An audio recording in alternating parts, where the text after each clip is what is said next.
Good evening, everybody. This is Darius Assemi, your host at GB Wire's Unfiltered podcast, along with my co-host Bill McEwen.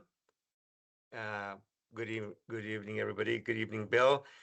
And we have a very special guest coming to us from Florida, Steve Maggi, immigration attorney and founder of SMA Immigration Law Firm. There's Steve. Good evening, Steve, and Hello. welcome.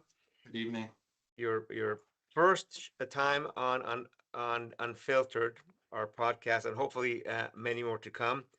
But before we get to ICE immigration, the challenges, some of the constitutional challenges that Steve will discuss, and he's going to be looking for your questions. There's a few other things we need to cover briefly. First of all, Fresno weather. This is not Florida weather. Steve, I know you're going to get jealous because we don't have any tornadoes or hurricanes in the horizon. There it is. Beautiful weather next few days. Rain coming our way, light tonight and tomorrow, but again over the weekend, and more the fall end of next week. So we got a couple of inches of rain potentially headed our way, but temperatures really beautiful, beautiful sunny on Thursday. Lows in the 40s and highs almost up to 70 degrees by this weekend. Uh, and the rain that's coming, 4 to 10 inches of snow of areas above 6,000 feet elevation, and 12 to 18 inches of snow above 7,000 foot elevation. So get ready for nice, cool weather, nice weather, but lots of snow, snowpack coming into the Sierras. What do you think about ICE's effort to deport illegal immigrants? One of the items that Steve Maggi will be talking about. Here's what's interesting: too aggressive, 44%; about right, 43%. So the poll, which is GBWire Facebook poll, it's almost split on the number of people that think ICE's efforts are to deport illegal immigrants are just about right, as they think it's too aggressive. Do you support U.S. military intervention in Iran?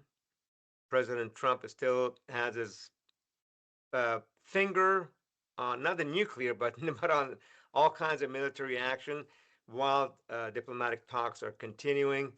I think that's part of his strategy on how to make a deal. We'll see where that goes. But 55% of you said no when he was elected. President Trump said he would keep our troops home. That poll has been up for maybe over a week. We're going to keep it up a few more days. Iran detains prominent opposition figures, expanding crackdown on dissent. So one of the conversations we had last week and the week prior a couple of weeks, especially with Trita Parsi sharing his podcast, is who could replace.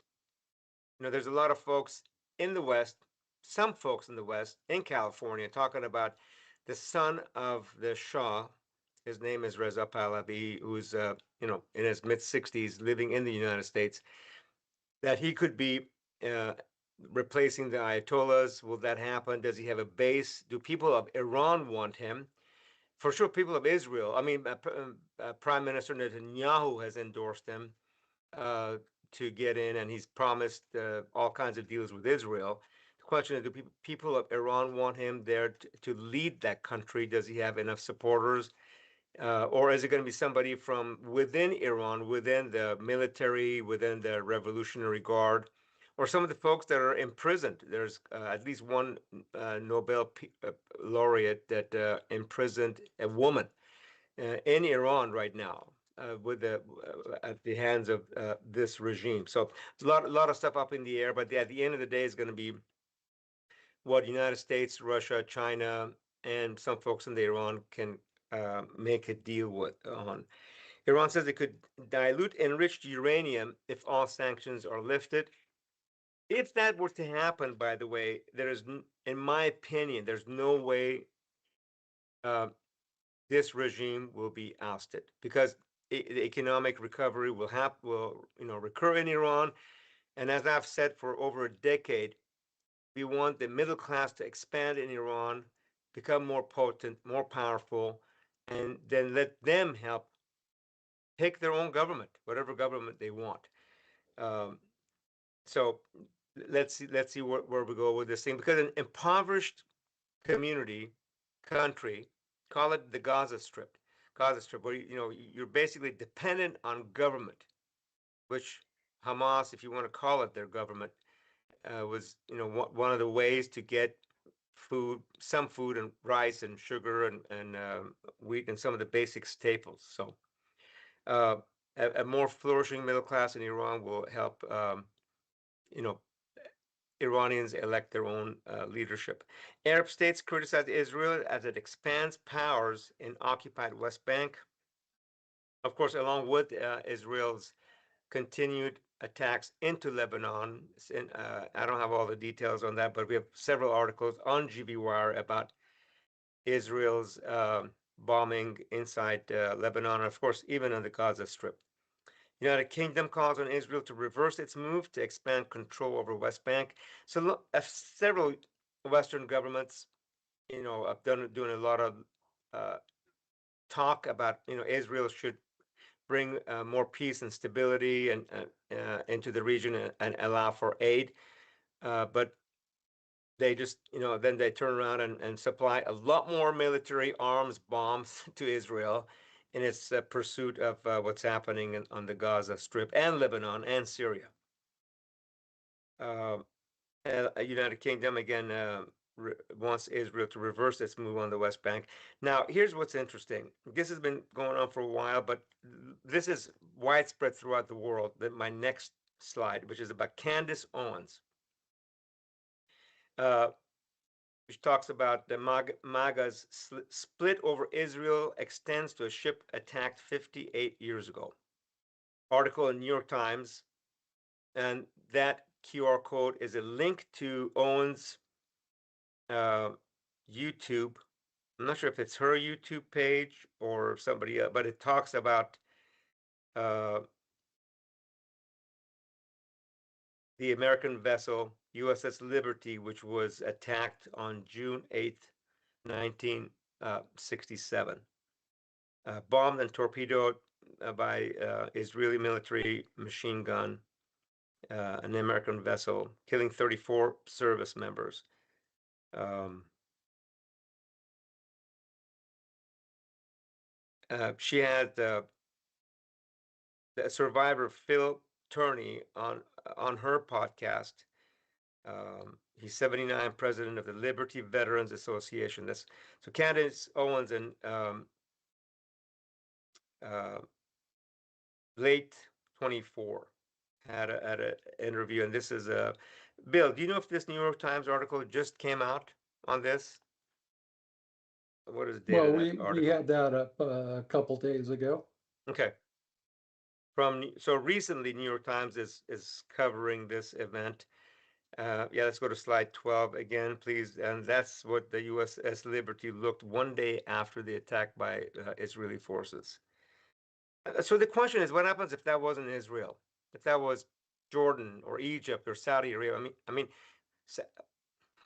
we would be attacking the heck out of those countries. But I think this got quietly not shared anymore with media.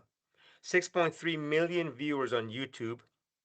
That's on Owens's YouTube on this item.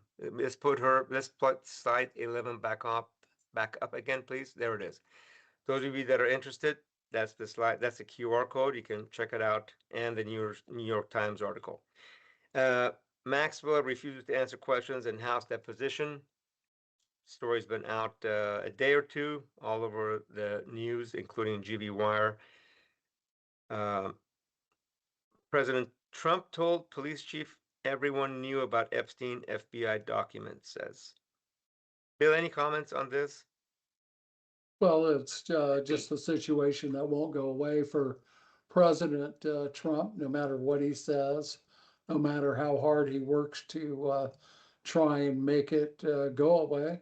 People keep uncovering quite a bit. I would comment on Maxwell's, she did basically a trade and said, well, I'll give testimony if I get clemency.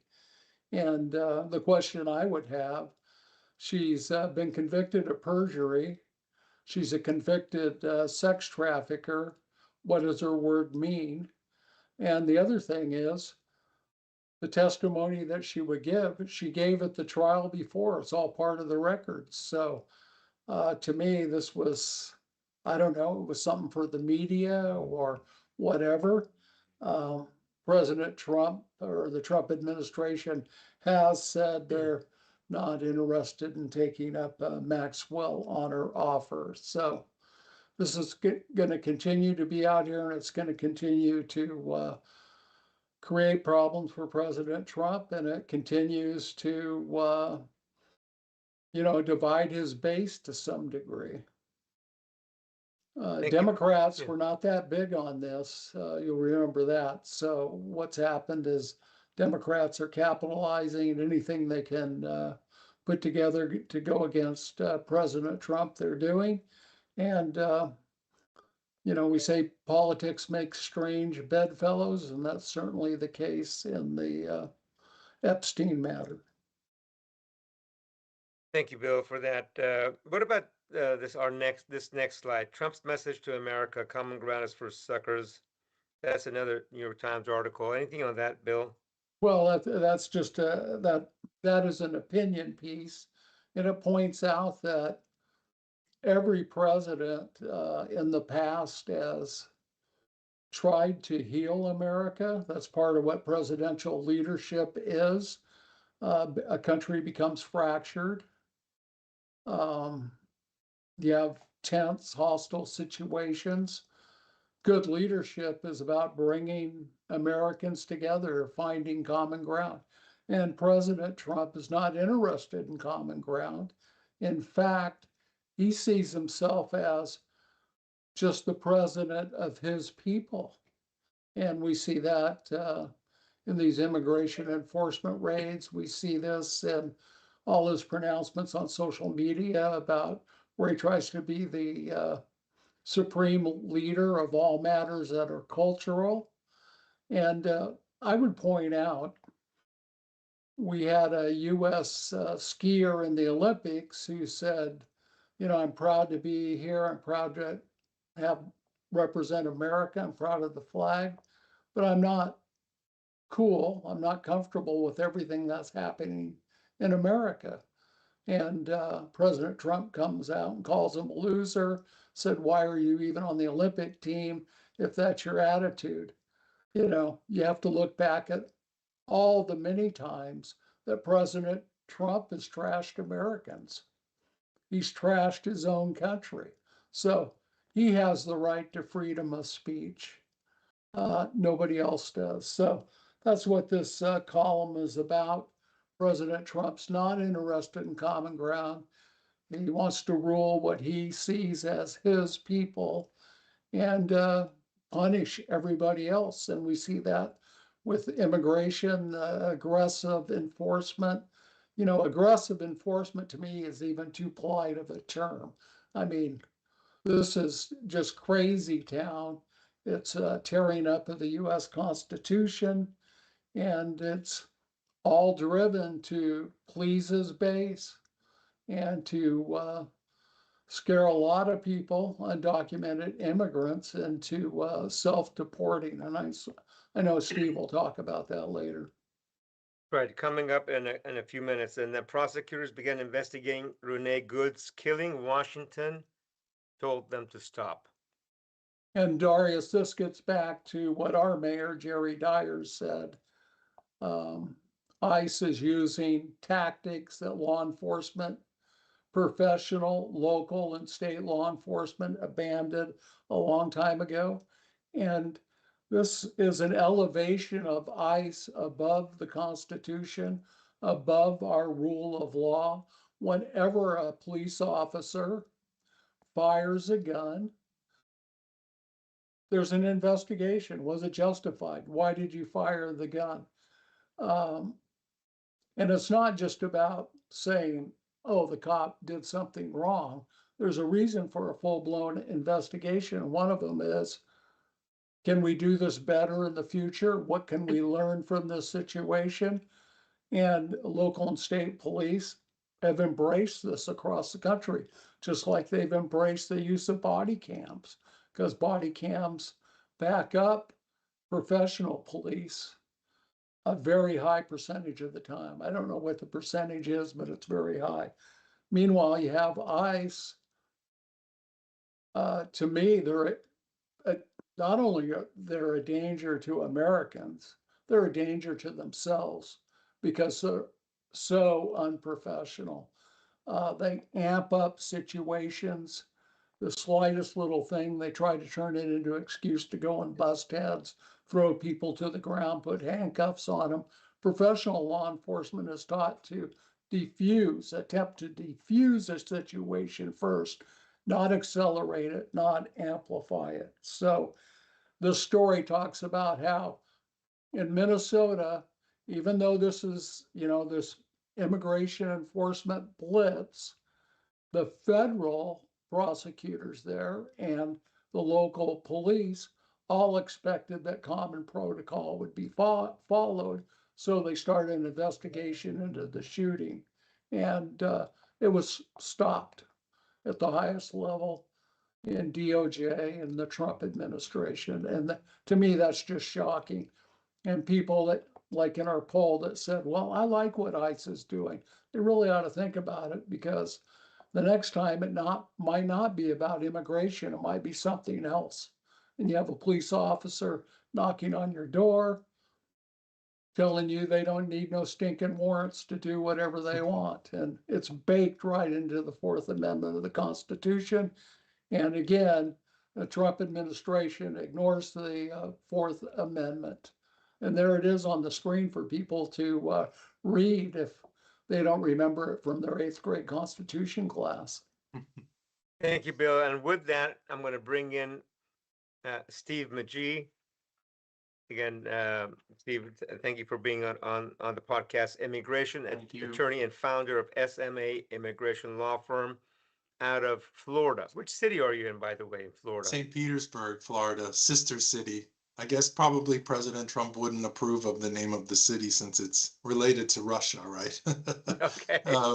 But I just want to say thank you for having me. And Bill, you just blew my mind with that observation about how local police and law enforcement is held to a sort of increasingly higher standard with the body cams, with the way that they're supposed to, document everything that they're doing. And ICE, on the other hand, is gone to the other extreme.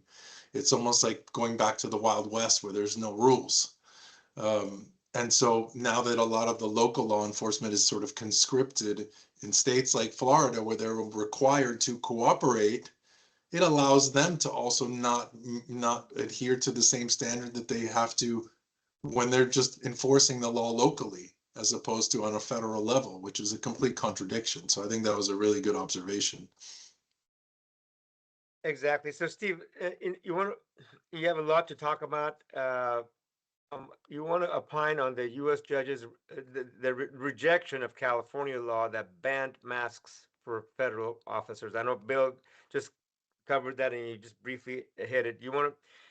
What is your opinion? Well, it's a U.S. federal judge that rejected this California law, which allows ICE to be masked, or any federal officer. I think the problem is that there is no, just like Bill was alluding to, there's no respect on a federal level for federalism, right? The state, the dynamic between states and the federal government to create and enforce laws. And it's almost like the federal judge is saying, we trump everything else.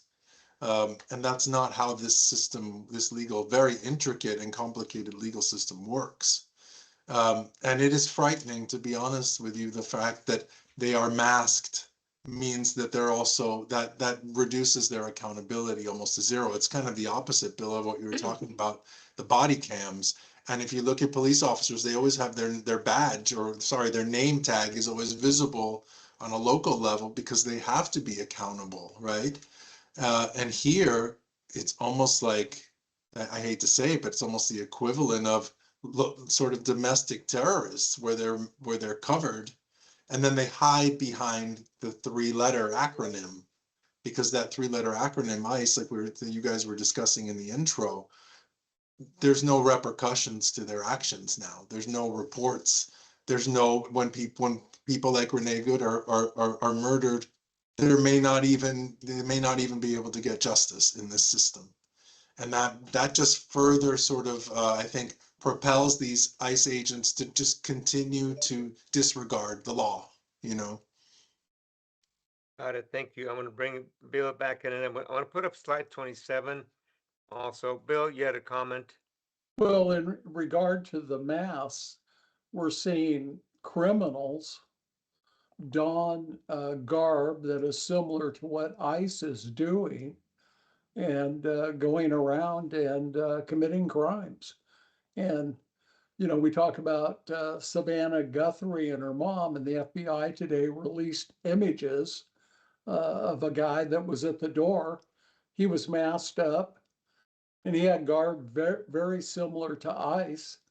And people are saying, well, there was no sign of forced entry. How did she open the door to these kidnappers? And we don't know what was said. Maybe she opened it a crack and they just overpowered her. Or maybe they said they were ICE and they were looking for somebody. Uh, this is a very dangerous situation. Another reason why they shouldn't be masked unless it is a targeted operation and they have the proper warrants. Then I think you can defend the use of masks just as is done in undercover police operations, local and state and federal. But otherwise, for these activities that they're involved in, they shouldn't be masked and they should clearly have a name plate on, should have a badge of some sorts. People need to know who they're dealing with. And again, this is also for their own protection. We get in a situation in which they're strong arming somebody and that person is, let's say, adept at martial arts or they're armed themselves. Mm-hmm. A bad situation. If they don't believe they're ICE, if they believe they're imitating ICE, impersonating ICE rather. So Yeah, and there, I think to piggyback on what Bill said, it's frightening when the law says that, for example, the Fourth Amendment says all persons have the right to be protected from unreasonable searches and seizures. You read the law and you think, okay, I don't have to let someone into my home, right? There's no warrant out. In the case of illegal immigrants, there has to be a warrant issued by an immigration judge for someone to enter someone's home. Otherwise, they're not allowed to, or that's what we thought, right? Now people don't know where they have refuge. They can't find refuge in the law. And then the law is supposed to be transparent and clear, and they're supposed to know where the parameters and the limits are. Now, understandably, people are living in fear because there are no protections anymore from what the law says, right? It's being abused by our own government. And sometimes US citizens are the ones that pay the price, like in the case of Renee Good. And that is tragic. It really is tragic. And what I hope is that this will be an awakening that will force the president to pull back. I don't know if that will happen, right? But that's what our hopes are. Steve, what do you recommend folks, immigrants that are here on a visa or on a green card? What do you recommend they do? They're driving around, they're going to work, they're going to school, and some are afraid to show up. What do you recommend if they get pulled over, they get arrested by an ICE officer?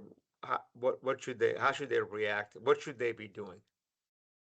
Well, there was a time at the beginning of this sort of second iteration of this administration where I told people to stay on the side of prevention but not paranoia, and I think now we're moving towards more the paranoia where prevention has to be almost extreme. And so I think that people need to carry proof of their status with them at all times.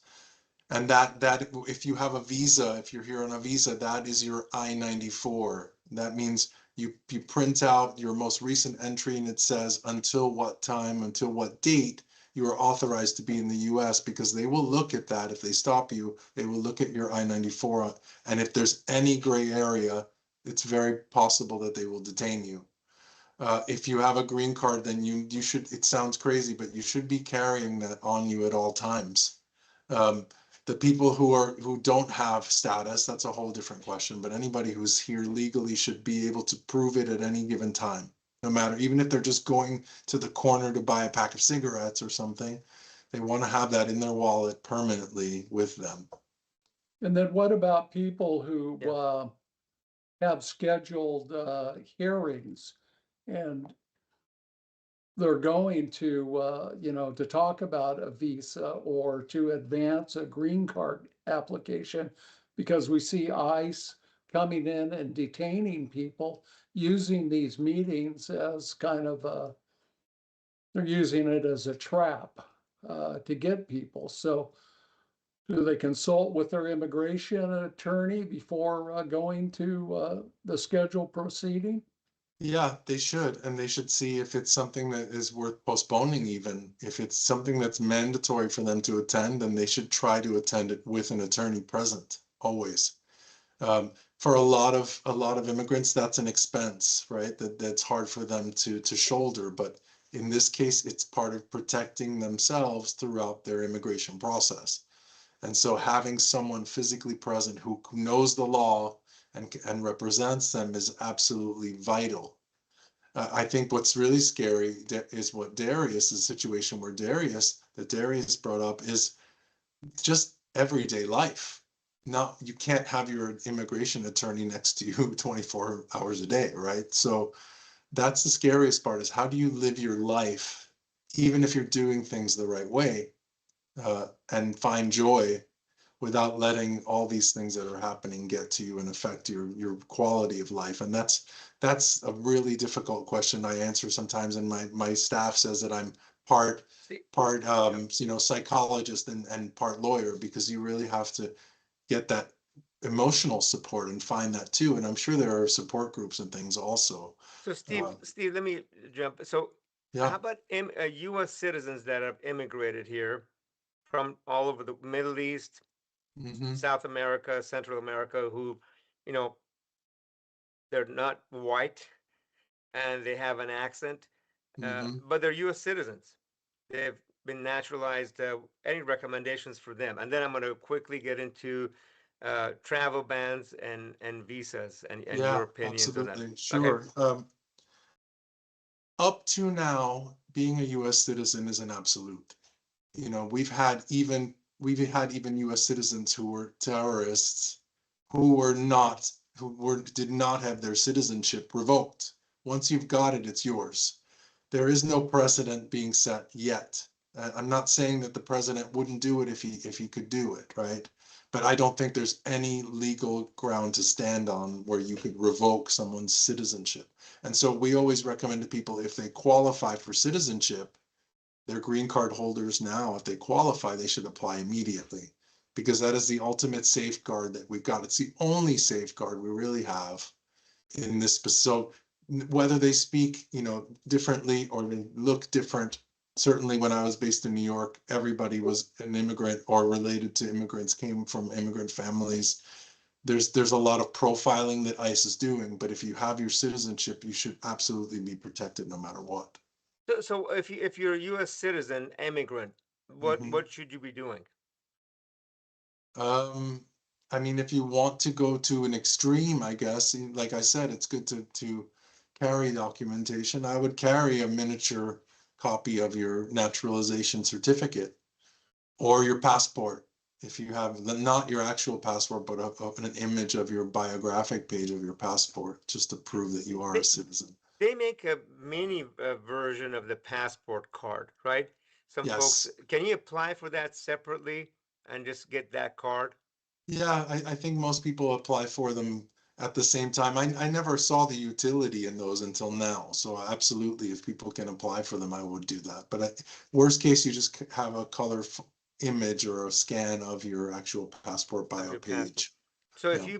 if somebody pulls you over and you're an immigrant, naturalized, and you're a citizen, and you show that, is that enough, or can you still be detained No, that should be enough. because of I your can't, skin color or maybe an accent? Could I you mean, still be? Yeah. I wouldn't put it past an ICE official specifically to try that. What happens is once you are detained and you have your first hearing in front of the judge, that's when it's clear. You can make your argument that this is a U.S. But citizen. They are not deportable, and then the case how will be long, closed. on average, when somebody gets detained to the time you get in front of a judge, how long are you going to be locked up, enjoying Um, some nice prison food? well, unfortunately, one of my clients was just detained, and she had a hearing, what they call a master hearing, probably within 7 days of being detained, because they are trying to railroad people out of the US. Right. We were able to prove that she was pending a change of status, so she was here legally, and the case was closed and she was released. But she suffered for 10 days and spent her birthday in detention. Well, Something how that was the food? Do you know? Was the food good? all I know is that she's very sympathetic, so people were kind to her, Yeah. and she formed a lot of allies within that system, because unlike a normal prison where everybody says they're innocent, most of the people that are being detained by ICE right now, and you can look at the statistics, are not deportable. They don't have, there's no reason to, there's no actual justification legally to deport them. It's right. It's like casting a massive net and then hoping you catch a few lobsters or something, but you've got mostly a bunch of other kind of fish kind of Do you know analogy, right? how many people have been deported in the last 12 months? I've I, seen numbers of 1.5 million, 2 million, 2.5 million, and then when you talk to some Republican elected officials, members of the state assembly here in California mhm. or the U.S. House, they say, "Well, President Trump is trying to show his base that he's really going through all-out effort, making a big attempt on deporting people, and at some point he's going to come back out and say, you know what? Okay, we've purged the country from the criminals. Now I'm going to do immigration reform." So two-part question. Do you know how many people have been deported? Do you have any data on that? And then do you believe that's President Trump's plan at some point to come back and say, you know what? Okay, I deported all the bad guys. Now we're going to do comprehensive immigration reform. No, because that's what he was saying before, right? That's the part that made sense even to someone like myself. I certainly don't advocate for people to break the law or to come here illegally or to become criminals. So that's the way that it should have, that's how it should be working. They should be focusing on that. And that was the rhetoric going into this, this administration, was that they would focus on criminals and people who came here illegally.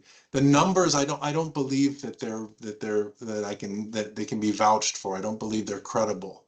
A lot of people are what's called expedite removed, which means they're captured within 100 miles of the border and they're sent right back. That's not considered a deportation. So for somebody to be deported, they have to go through the immigration process, and that the courts are so backed up that there are very few people compared to the numbers you're giving me. If I had to fathom a guess, I would say it's probably in the 300,000 or 400,000, ballpark for actual legal deportations. But we're seeing a lot of people just getting shipped out of the US without going through due process, which is another one of those, laws, part of the Right. Constitution that applies also to anyone physically in the US, but does not really apply under this administration to immigrants. So is that something that U.S. Supreme Court could at some point take up? I mean, I think what we're seeing is anything where the administration is being challenged. This administration has a way to fast track to the Supreme Court, right? And that happens a lot with the executive orders and things that get quashed in the courts, and then they try to challenge it in the Supreme Court. What we really need for reform, and I'm sure, Bill, you've heard this too, is you need legislation to be passed. You're not going to amend the Constitution. President Trump luckily does not have the power to do things like that. We do still need Congress to act. And so comprehensive immigration reform, Darius, it requires legislation. It requires Correct. both the Yeah. parties to, I don't know if that, I hate to be a pessimist, but I don't know if that will No, ever we've talked about that. Bill and I have talked happen. about this separately together on this show so many times. Mhm. Nobody on the left or right, Democrat or Republican, has got enough tailwind, horsepower, Mhm. interest, supporters, not enough. There's not enough lobbyists to say, you know what, we got to get a comprehensive immigration reform. We got to solve the problem instead of just putting band-aid on your skin that's got a you got a wound. There's an infection below. We got to go fix the infection, but we're not interested in that. We just want to put a temporary patch, deport people, fine people, harass businesses, solve the labor labor challenges of our country, and Mhm. come up with a set of rules and regs. Nobody, most folks, when you ask folks, do you want somebody to break the law? Do you support people that break the law? The answer is no. But we got to address the needs. If the speed limit on, you're not familiar with Fresno, we have a cross down uh, expressway. Speed limit is 50. If the laws were changed, the city of Fresno changed that to speed limit being 15 miles, 1 5 instead of 50. Everybody's going to break the law. It's Right. designed for 50. It's probably designed for 60 or 65, and you can't. Nobody will follow that law, right? So that's where government is actually having regulation designed to trap its citizenry. I'm not saying that's what we have, but outside of President Reagan, a Republican, and so many other Republicans said, yeah, you did an amnesty. Why did you do an amnesty? He attempted to fix it, at least temporarily, address the people that were here undocumented, Mhm. recognize that they were paying taxes, they're paying Social Security taxes, and there was some number. By the way, that's another whole question by itself. Where are those taxes going? If somebody's got some number, SS number, that their employer is, matching funds to their SS tax, where's those monies going? Who's going to be the or who's going to be the recipient of those dollars? But these folks are paying taxes. They're working hard. Their country needs them. So Right. President Reagan said, "Hey, I'm gonna offer amnesty to these people." He called it something different. Uh, but we're not interested in fixing the problem. And I'm an immigrant. I went through the legal immigration process, got my green Mhm. card, took a long time, several years of applying, going, getting interviewed, having all the documentation, eventually got my green card and eventually got my citizenship. But it's not one of those things you just go apply I, legally, and then just get it the next week or the next month or next year even. yeah, Uh, my mom was born and raised in America, in New York, and she had me in Argentina. I mean, she met my father in Argentina. It took me 9 years to yeah, become, no, yeah, 9 years to become a citizen after I came to the US from Argentina. So I had to also, even though she was born and raised in the US, there were these strange quirks in the law that made it difficult. What I don't, so there's never been clear, consistent logic, but here, what we're seeing with this administration is complete contradiction from one day to the next. And Bill and I talked off camera about this. How can the president say he wants merit-based immigration, which I believe is the way we should be going, right? People should earn it, and if they earn it, then they pay their dues and they contribute. But at the same time, there's this direct green card that is based on putting money into the US, and who right, knows where that money goes either, Darius. right. I don't know where that money goes. Maybe into President Trump's Swiss bank account. I'm not sure. Nobody knows. But Let that me, yeah. contradicts the merit-based system. So that's the problem here, is there is no clear agenda. There's no logic really to any of this. And so I think what we're seeing with ICE is manifested with the travel bans and everything else, in so many different ways, is chaos. I think what this president wants to do is create as much chaos as possible. I don't understand why. Bill, if you Well, have any insights, I'd love to know. But well, I mean, that's the only consistent thing here, is complete chaos and fear, right? Invoking fear in people. let me. I have a couple other things. I want to talk about the travel ban, visa freezes, H-1Bs specifically. But Bill, Mhm. did you have a comment on what we're talking about now? Yeah, well, I had a Yeah, question for Steve, which yeah. is, we published a story, it was written by the New York Times, talking about the Trump administration as making it increasingly difficult for people who are already in the system. In other words, they've done everything right.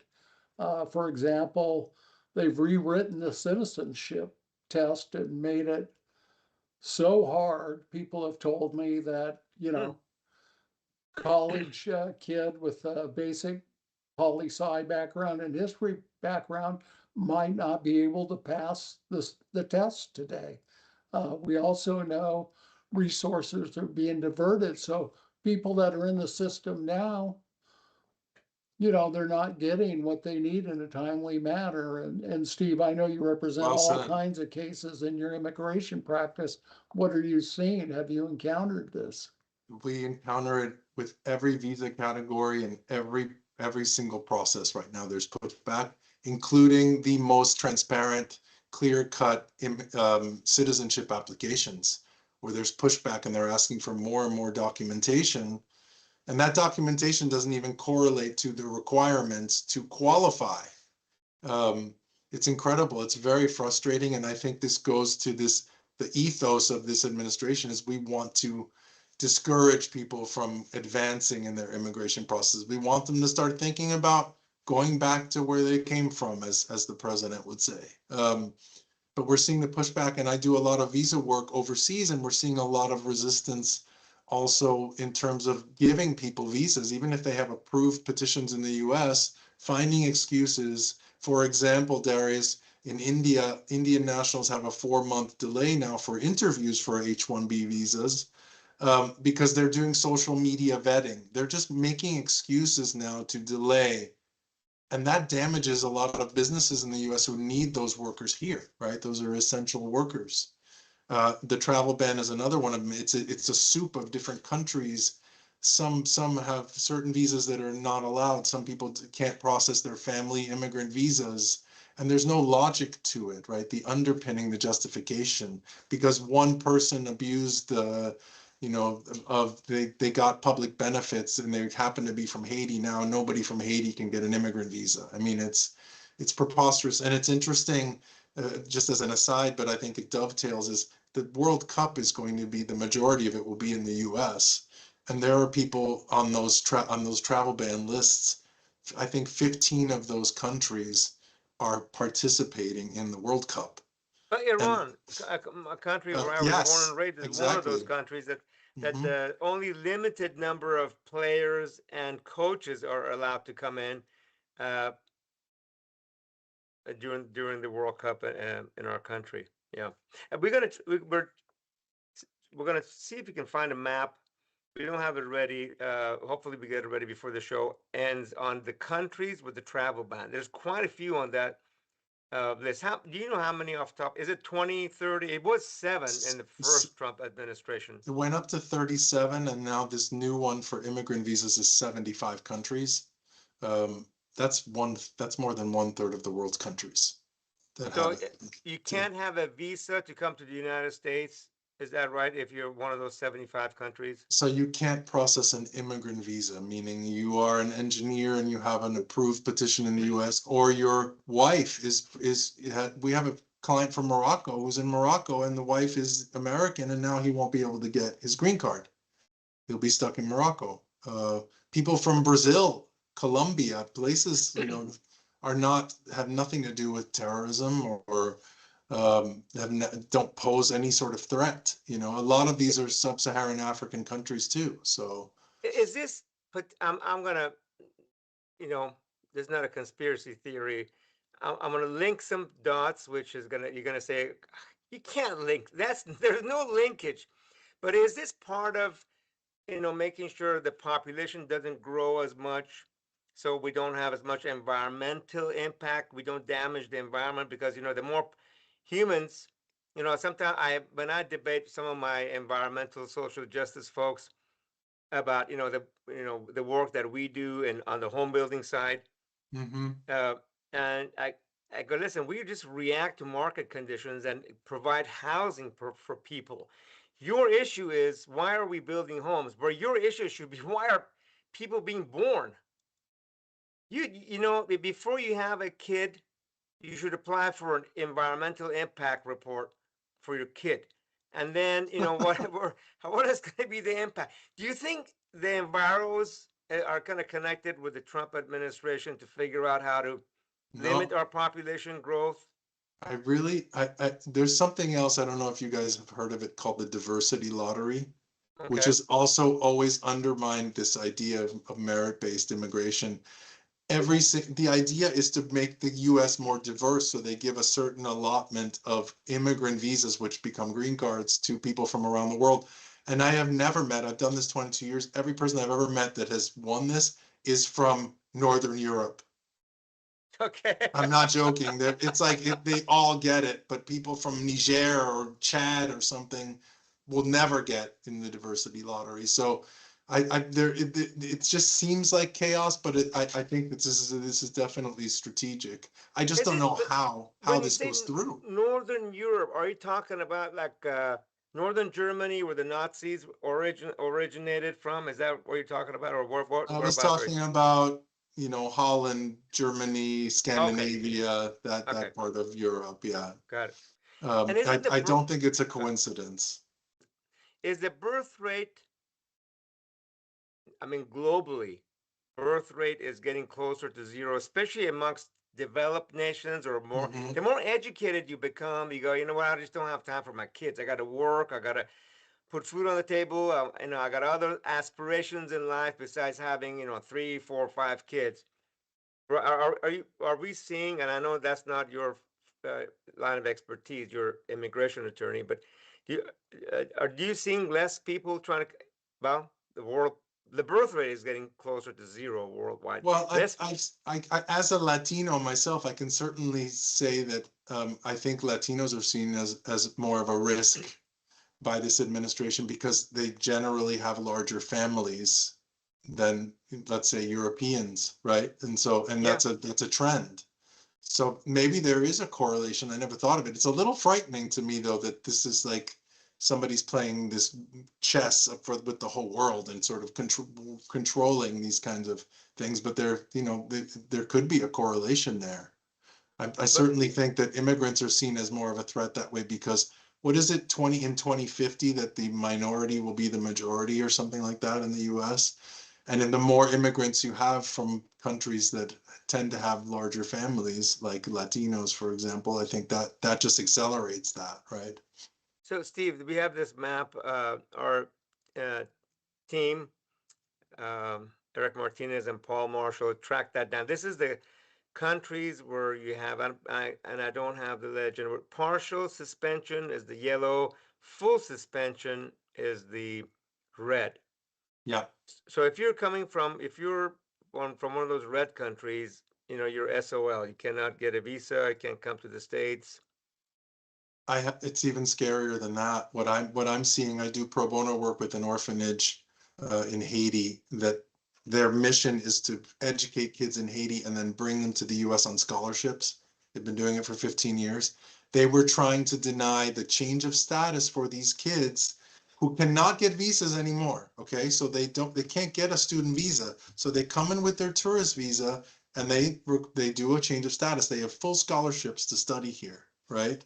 The Right. government was trying to deny that, saying that this ban also applies to any immigration benefits, including a change of status within the US. So this is the degree to which this has gone, the extreme, because this is supposed to be visa issuances outside the US, and now they're trying to apply it within the US, which is really scary. Here's a great quote from Esther Crawford, technology product leader, uh, also known for her tenure at X or Twitter. Mm. During its acquisition by Elon Musk and her current role at Meta. I'm just going to leave that on the screen.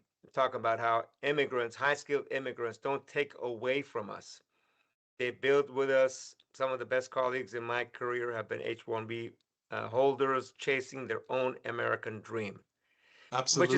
which is what Ronald Reagan talked about in it multiple times during his administration, and his farewell speech on his way out talked about why we are all Americans. We assimilate when we come here. Uh, there's almost, well, there's discrimination everywhere potentially, but we don't discriminate. We welcome immigrants. And that's why immigrants assimilate into our country so quickly, and Absolutely. why we and that's what's made our country. I mean, look at all the brainiacs from all over the world: Central America, South America, Middle East, India, uh, Iran. I mean, immigrants. What was it? 40% of startups in the Silicon Valley were immigrants. A I lot think, from India, Pakistan, Afghanistan, Iran. and Yeah. Darius, I think that number is growing. We work with a lot with Silicon Valley founders, and we do alternate visas because H-1B is so limited. It's O-1 and E's and other kinds of visas, and almost all of them are immigrants now. And they're getting a lot of backing from distinguished VCs that also recognize this. George W. Bush recognized this in his first inaugural speech that he gave when he became president. Then he did the book. I don't know if you saw the book that had his paintings of immigrants. So it doesn't matter what party line you're on. You have to be almost blind to not recognize the extreme benefit that immigrants are bringing, especially on such a high level, right? And these companies grow and they create thousands of jobs for Americans. As a lot of my clients are creating a lot of jobs for Americans. Well, Mitt Romney, who we have on the screen, what did he say? This is back in 2011 in his campaign speech. I'm not sure if it was for Senate or U.S. presidency. I'd staple a green card to the diploma of anybody who gets an advanced degree in science, technology, engineering, or math at a university here. If someone comes with an advanced degree in STEM, you ought to encourage them to stay here, to create jobs here, and we ought to staple a green card to their diploma. Mitt Romney, uh, U.S. Senator from Utah for several terms, ran for president. There it is, president in 2012. Um, There's a direct correlation. One interesting case study is Germany. When Angela Merkel was the prime minister of Germany, she lifted the cap, which means the number of maximum number of visas for professionals, and there was an influx of immigrant talent, and then the GDP just skyrocketed over the next 10 years for Germany, and it became the most powerful economic force in all of mainland Europe. And that was a direct correlation to allowing skilled immigrants and highly educated immigrants to work there. well, So it there's wasn't. there's proof everywhere. Wasn't she also? It was controversial, but she allowed close to 1 million Syrian refugees to assimilate in Germany. Some probably with some difficulty, but she realized Germany's birth rate is close to zero, and if we don't have enough workers, the economic engine of Europe, which is Germany, Hmm. manufacturing engine of Europe, is going to start suffering in the years to come. So she said, if we're going to allow X, I think she wanted to do more, but there was political backlash, and I'm sure that every time you have immigration of that magnitude from a country, third world country, there's going to be issues. There's going to be assimilation issues. There's going to be cultural issues that you have to deal with, and she dealt with that. And now, of course, a few years later or a decade later, what are the results and benefits of that? I'm hoping somebody in Germany is capturing that. But I'm going to before I know Bill has a few comments on this specific topic. I'm going to peel back one more layer. Sure. Sometimes we have the West, with all this technology and weaponry, has the opportunity to help guide. Uh, I don't want to say democratic reforms, but guide more peaceful reforms in parts of the world, such as the Middle East. But in Syria, we could have taken a much more aggressive role during the Obama administration to stop the killing and the genocide of the people by its own president, Bashar Assad. But we didn't. I actually met two Syrians. I'm sorry, yeah, Syrians. One a fighter. This is back in the early 2010s. That said, all we need is a little bit of weaponry so that we can, topple Bashar Assad, who's killing and destroying his own country. So we let that happen. Again, it's he was armed by the Soviets and by Iran, by the way, the Iranian regime, for decades, and he tortured, killed, destroyed so much of the infrastructure in that country. And we stood on the sidelines. We could have easily stopped that. We didn't. So as a result, there was 8, 10, 15 million people displaced in Syria. I don't know how many million, 7, 8 million fled the country. Your dog is killed. Your family Mhm. members have been killed not by Israeli forces, by your own president. Turkey held at one point several million Syrian refugees and got paid by the European Union to house them there. Otherwise, they would have migrated and found their way to Europe. And I know that's a separate topic, but sometimes we have the option, and that's what so many administrations in our country in the past have worked on.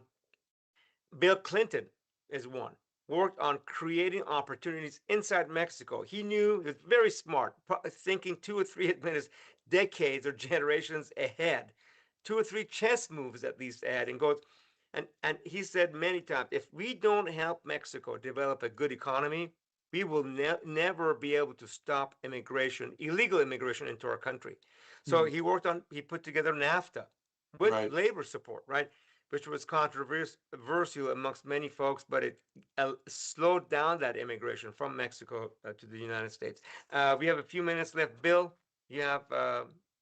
Yeah, so my question, Steve, among your clients, because I know there are um, immigrants that came here to go to universities and colleges, Mhm. and they've gone through them. They have advanced degrees now, and they're having to go home or go elsewhere in the world because they can't get whatever they need to stay here. Yeah. Yeah, and it's tragic, the cap for the H-1B visas, which I think Darius you mentioned also, and you showed the quote from Mitt Romney. It's at 85,000 per year. And there are upwards to 800,000 international students in university right now in the US. So the numbers don't make any sense. If you want them to stay, then you need to have many more visas available. And these are industries where, if you look at the numbers and you talk to the owners of these companies, they do not have enough people to fill these positions, especially these AI and tech related companies that are scaling exponentially. There's not enough talent in the US to be able to do that. And so you're seeing a lot of what they call reverse brain drain, which is what you're referring to, Bill, where people are leaving because there's not an opportunity here, or there are open doors in Germany or in UAE or other places. And that's tragic. If they came here, it's with, to study, it's because they wanted to make their life here. Almost all of them would want to stay. So we should be opening the doors to them. So, and beyond tech, I mean, the other field where so many of these students have studied, done their graduate work, a lot of research is in the medical field. Yes, So important in medical research to have the best and brightest involved. And then absolutely. Darius, my last comment too, actually, Steve said, I can't figure out why all this is going on. Always gets back to politics. And sometimes you have to spend a lot of time investigating and thinking to figure out the politics because at first blush, it doesn't appear to make sense. Number two is President Trump has said America first, and he's justified a lot of his policies on that. And he's been in office 1 year for term two, and we're already America's second. We've lost being number one in technology. We're now America number two when it compares to China, and also falling rapidly behind in all of the kind of new science, and Darius, you raised impact on the earth. Clearly, green energy is an evolving field. Chinese are going way ahead. And what are we going to do about it? Because we're not, we have tremendous bright minds here.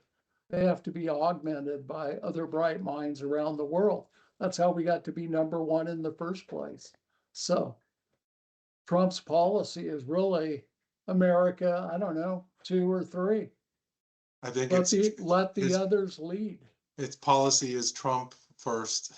That's his policy. You And know, 4 years is a lot of time to do the damage that sends us backwards. 4 or 8. I mean, isn't it?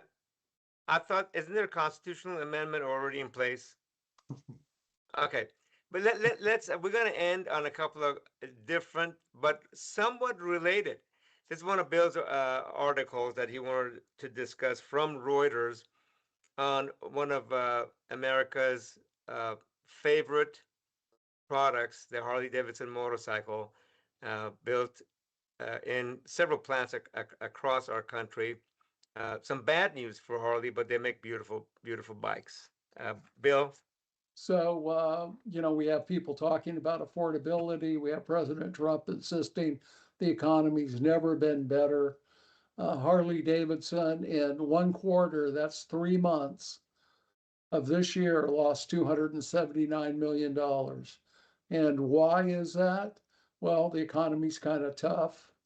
Borrowing costs are high, but also they are trying to build more high-tech motorcycles. They have to compete with everybody else. And 25% of their parts come from outside the United States. The Trump tariffs, which no Americans asked for. Nobody asked for tariffs because Americans now realize it's a tax. So the company specifically cited the tough economy and tariffs as contributing to its big challenges. This is a storied American company. I can see Trump perched on a Harley, pretending to be a biker, American flag in the background, and his policies are posing a really big challenge for this all-American brand. Does that mean, Bill, that if more folks were deported to some of the countries where the parts were coming and they could buy Harleys for less money there? Okay.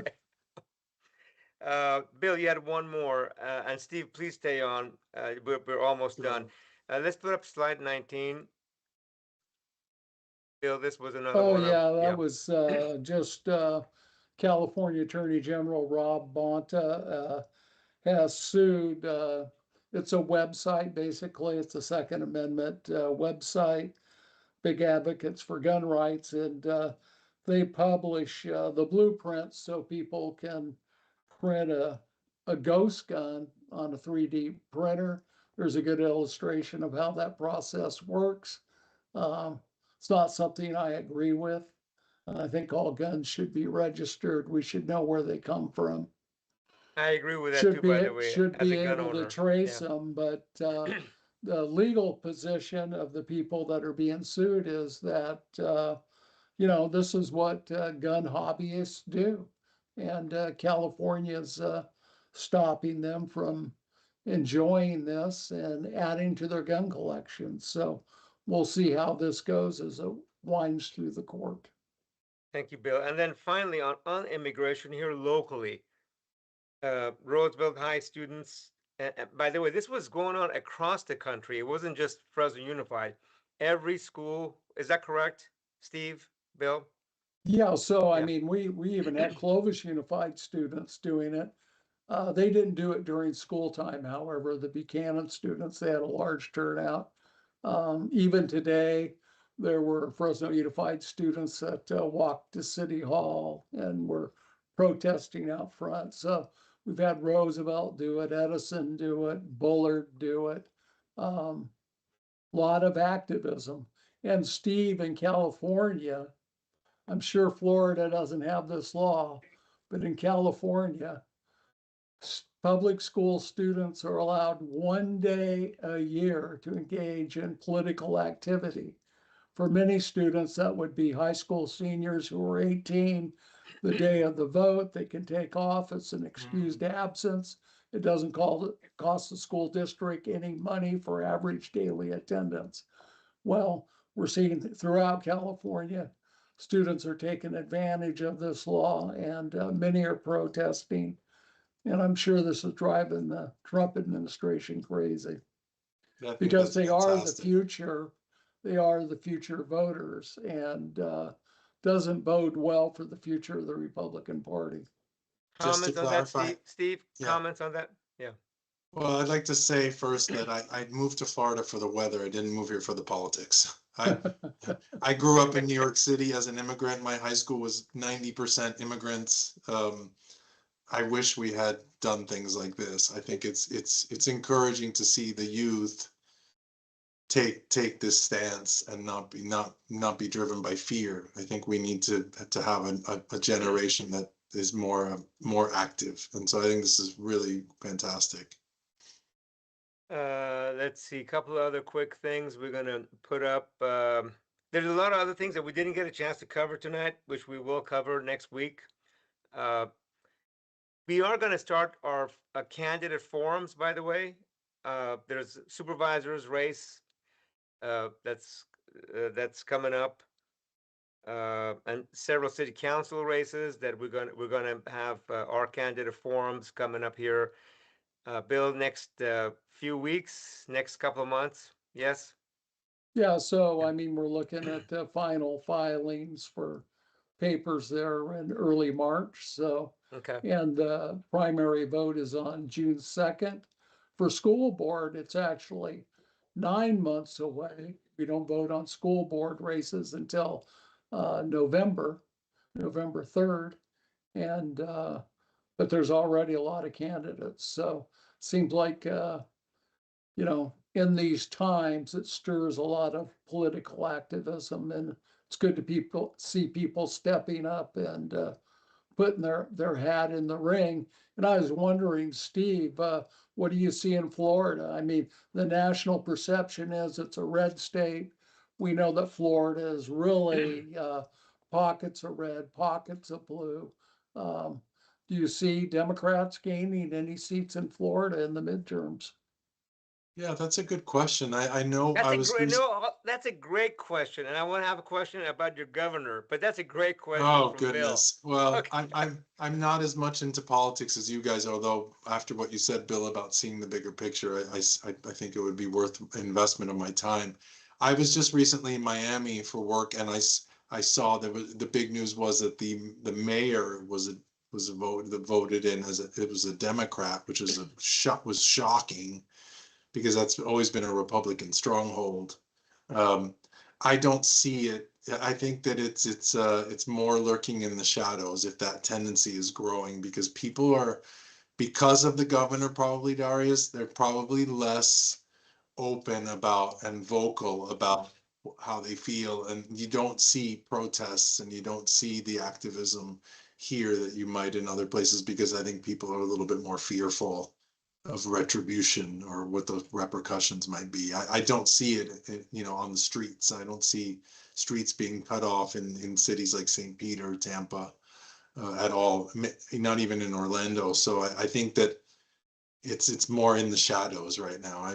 That the Miami thing was definitely a shock, and maybe hopefully that's the way things are trending.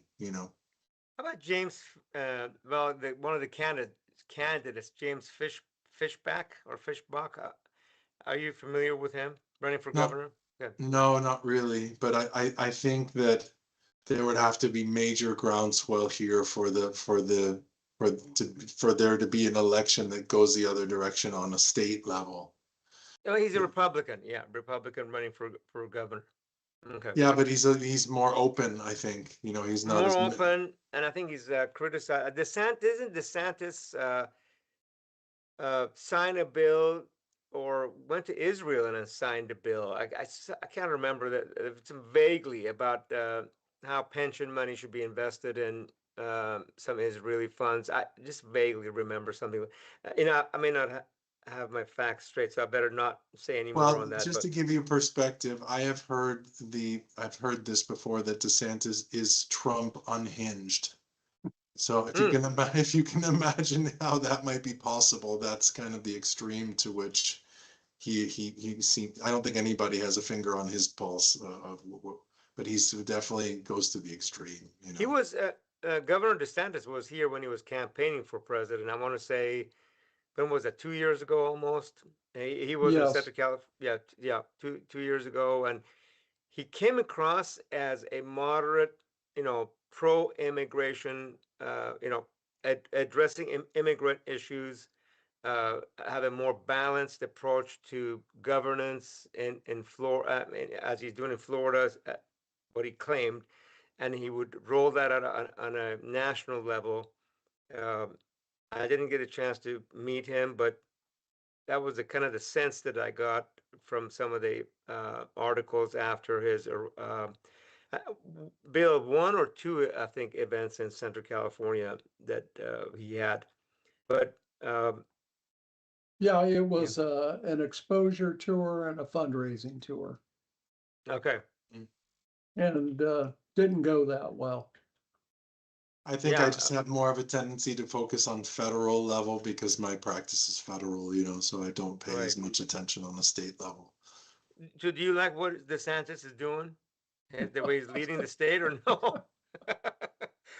I mean, he was sort of one of the leaders of this movement to conscript local law enforcement to exponentially sort of carry out enforcement for federal immigration. And so I don't think that's a good thing. You know, I think that's pretty frightening. And according to what I've seen, it takes the local law enforcement so far away from their duties that things are degrading locally in terms of crime and things like that. There's not enough manpower to enforce that because the focus has been to get on President Trump's good side and to be his ally in Florida. And that's having negative repercussions on the local citizenry, which is clearly not what you want. You don't want to deploy those resources away from what they're intended to be used for, right? Which is to help protect people locally. So I think that has definitely gone in the wrong direction for this and for this administration in Florida.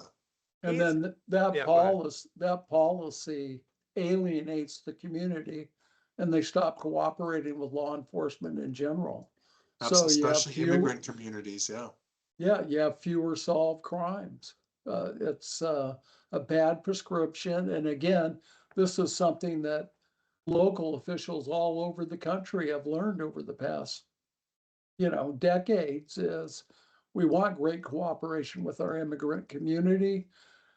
They help us, we help them. Uh, our community is safer.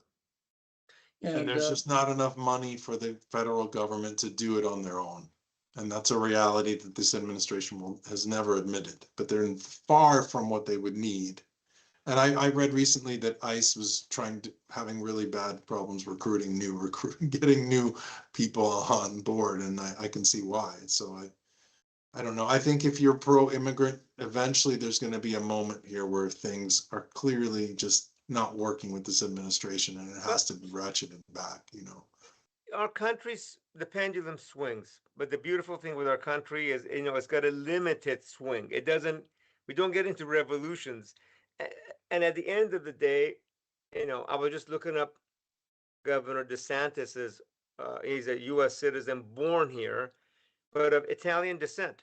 So if you look at everybody in our country, short of Native Right. American Indians, Hmm. everybody's an immigrant or son of an immigrant or his great grandparents immigrated here from southern Italy. So if you had really strict immigration laws back there, and I know there was a time where you couldn't, if you were, and please correct me, if you were a Jew, you were not allowed to immigrate to the United States. If you were from Italy, you were looking at a criminal. Uh, Different parts of the world, we know the issue with the internment of the Japanese, Asians, back in the day. I mean, There was the China Exclusion Act too. That was, yeah. I mean, weren't Jews? Is that a true statement? Jews were not allowed to immigrate to the United States back in that was the 20s, 30s. I can't remember, teens. But so our government over the decades and maybe last couple of centuries has done some really, I want to say, goofy things on immigration, and then it swings on the other to the other side. But I uh, agree with you, Darius, but the problem is that there are still so many real world casualties in this pendulum swing. yeah, that's Whether true. this swings back to the middle, but there will be thousands and thousands of people whose lives were destroyed or lost because of the way that ICE and the way, it's carrying itself and the way that the law is not being applied equally, et cetera. And those are casualties that we can't afford and we shouldn't be allowed to happen. That's my stance on Well, I that. mean, there's so much injustice in this world. As we're sitting here, and I know we're 16 minutes past the hour. Uh, you look at our taxpayer dollars are going not well directly actually bombing people in Gaza, billions of dollars a year, right? Military aid to Israel, and President Trump has asked for a ceasefire, which gets violated almost on a daily basis. 20 people a day. I mean, people don't even pay attention to 20 people a day get killed, 30 a day. More journalists getting assassinated or killed. I mean, we're just numb to it. And that's just the number of killings, not the number of people that are maimed, injured. If you had cancer, you're dead. If you had an infection, you're dead. There's no medical care or minimal Mhm. medical care. I mean, Israel is not allowing aid trucks to go in. I mean, and President Trump has repeatedly asked Israel to allow aid. We can't have United Nations peacekeepers there. Although today I read that Indonesia is sending 100,000 troops, but this should have happened 2 years ago. Get rid of Hamas, which is difficult to do. What do they look like? Nobody has an H on their forehead. Uh, but this is so there's so much injustice around the world. But you know what? What I would say, Darius, Yeah. is that we should be responsible for our own actions and try to be a model for other countries to emulate. We can't fix everybody's So problems. what is your recommendation to an ICE officer that's watching this show? By the way, there's several folks on law enforcement on the federal side that regularly watch our show. What would you recommend an ICE officer do? I mean, you're asking somebody who believes in the letter of the law, right? That's why I became an attorney. I'm an immigrant who respected and admired the fact that the US had this transparent legal system. And I believe in the letter of the law. So anybody who's doing their job, they should do it within the parameters of the law and not abuse it. I respect anyone who does their job as they're supposed to, but they shouldn't allow this current of hate and everything and fear to allow them to drive them to break essentially the pact that they have, which is the letter of the law. They shouldn't be abusing the law. And that goes for ICE officers or anybody, in my opinion. So you're talking to somebody who waited till their 21st birthday to have a drink. I'm pretty into the whole, not being, not contradicting. Um, and so, That's more than one of us on this podcast, by the way. You're not the only one. Uh, I may have been a year or two older than 21 before I had my first drink. But anything else? Any final comments that you want Central California viewers to take away? What is the one or two takeaways that people should take away from your message tonight, and what should they be doing?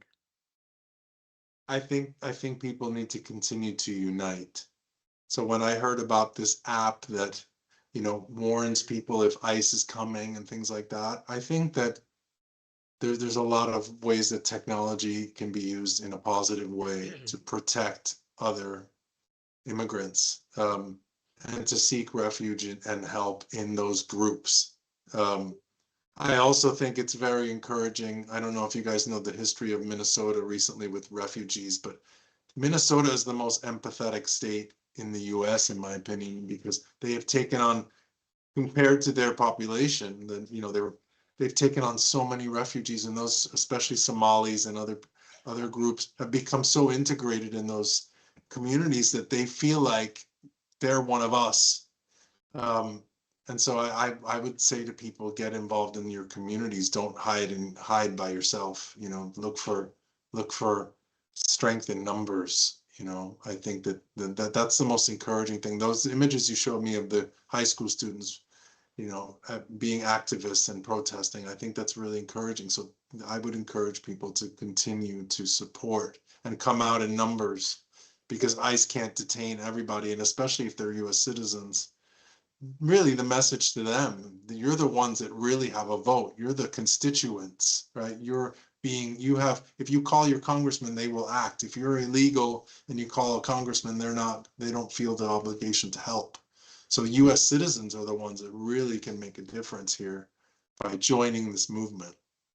Makes sense. Thank you, Steve. Sure, my Bill, pleasure. don't go away yet. Bill, final comments? No, I just want to thank Steve for being on, having a great conversation, an illuminating conversation. Really appreciate it. Thanks to you guys. You opened my eyes to some things also. It was great. Thank you, Steve, for joining us. I'm going to read this one of the comments that just came in. From Virgo Natalie. I believe everything in the Bible is coming to pass, and I believe we all need to pray together, showing we are all going to believe in God as one, not by color, race, etc. Us all coming together in prayer is power. Prayer is power. There's so many things about the values of our country, and why so many people have emigrated here, giving up their families, friends in other parts of the world. Um, Not everybody has refugees, by the way. A lot of folks came here for better opportunity to work hard and be part of the American dream and help drive the economic engine and the engine of ingenuity of our country. Um, and it would be a very sad day if that engine is turned off, and now the talent from all over the world that used to come to these beautiful United States is now looking at other places to immigrate to. I understand Canada, New Zealand, parts of Europe, Portugal are becoming destinations for folks to immigrate to that want to create better lives for themselves and contribute to those local economies and countries. Steve, I really enjoyed it. I did. I know Bill did, and I hope that you will come back and illuminate us more as this unfolds. Would love And to. we have more local information about what school districts are doing, and what local folks in Central California are doing about some of the immigration challenges our country is facing. Thank you Thank you again for guys. joining. Thank Thank you for you. joining us. Thank you to all of you for watching this tonight, and we'll see you all next week. Stay dry and have a fantastic week. Thank you.